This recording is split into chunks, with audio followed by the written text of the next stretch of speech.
మంత్రి ఉత్తమ్ కుమార్ రెడ్డి నోరు అదుపులో పెట్టుకొని మాట్లాడాలని, పట్టపగలు నోట్ల కట్టలతో దొరికిన దొంగలు మీరే డెకాయిట్లు అని మాజీ మంత్రి సూర్యాపేట ఎమ్మెల్యే జగదీష్ రెడ్డి మండిపడ్డారు.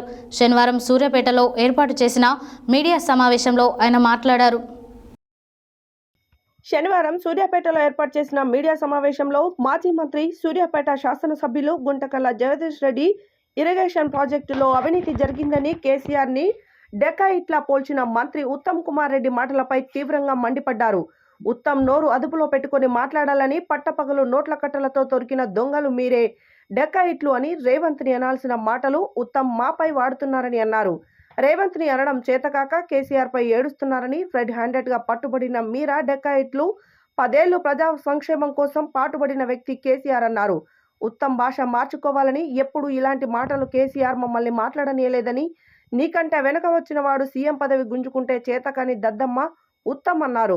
రాష్ట్రంలోనే డెకాయిన్ల పరిపాలన సాగుతుందని, రాష్ట్రంలో ఎక్కడికి వెళ్లినా కాంగ్రెస్ నాయకుల కమిషన్లు, దోపిడీ గురించి ప్రజలు చెబుతారని, ఏళ్లుగా కట్టిన ప్రాజెక్టుల నుంచి నీటిని అందించడం చేతకానిక అవాకులు చివాకులు మాట్లాడుతున్నారని ఆరోపించారు. మీ పరిపాలన సక్కదనం ఎట్లుందో,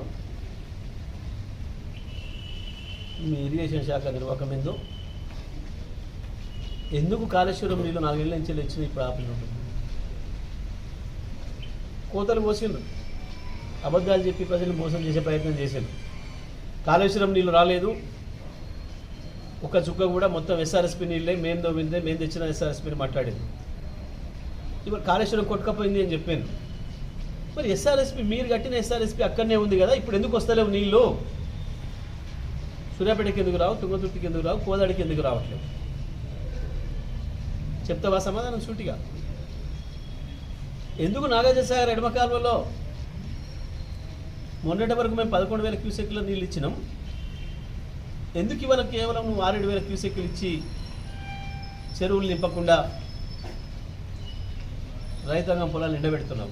ఎడమ కాలువ కింద కూడా ఎస్ఎల్బీసీకి కూడా పూర్తి స్థాయిలో నీళ్ళు తేవడం లేదు. నిన్న మనం 2 రోజులు ధర్నా చేశారు కదా తిప్పర్తి మండలంలోనే. నీ స్వయంగా నల్గొండ మంత్రి నియోజకవర్గ రైతులే, సిగ్గనిపిస్తలేదా మీకు? ఇంకా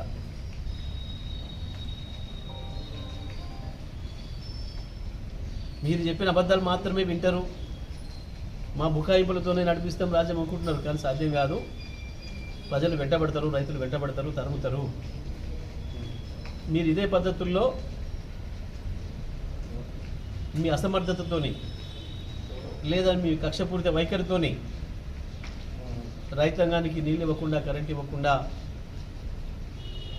ఇదే విధానం కొనసాగిస్తే మీరు మళ్ళీ యాసంగి నాటికి ఊళ్ళలో రాలేరనే విషయాన్ని కూడా గుర్తుపెట్టుకోవాలి. ఏం మాటలు, చెత్త మాటలు.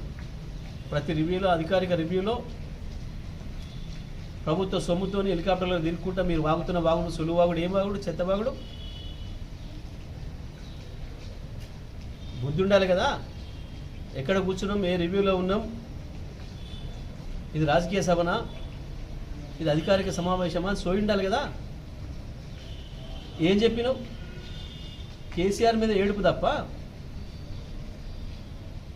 కొత్తగా ప్రారంభం చేయిస్తారట, కొత్తగా దేవాదులు నవ్వుకుంటారు ప్రజలు. దేవాదుల నీళ్ళను ఎప్పటి నుంచో వాడుతున్నారు కదా ప్రజలు. సిగ్గనిపిస్తలేదా? మేము ఇచ్చిన ఉద్యోగాలకి మేము ఇస్తున్నామని చెప్పుకోవడం, పూర్తయిన ప్రాజెక్టులను మళ్ళీ ప్రారంభం చేస్తా అని చెప్పడం. ఏ పరిపాలన ఇది? ఏం పరిపాలన? సో ఇల్లు మాట్లాడుతున్నదా, లేక మాట్లాడుతున్నదా? ఇప్పటికైనా ఉత్తమ్ గారు ఆ శాఖ మీకు చేయొస్తే చేయండి, లేదంటే కూర్చొని ఆలోచన చేసుకోండి. కానీ నీకు అర్థం కాక, నీకు చేయరాక ఇంకా కేసీఆర్ మీద ఏడుస్తా, కేసీఆర్ని తెప్పించుకుని తిట్టి బయటపడతా అని అనుకుంటున్న రైతుల నుంచి సాధ్యం కాదు. మొదలైంది అప్పుడే, రైతుల్లో చర్చ మొదలైంది, ఇక తిరుగుబాటే ఉంది. మీరు ఇదే రకంగా కాళేశ్వరం తీసుకొని ప్రారంభం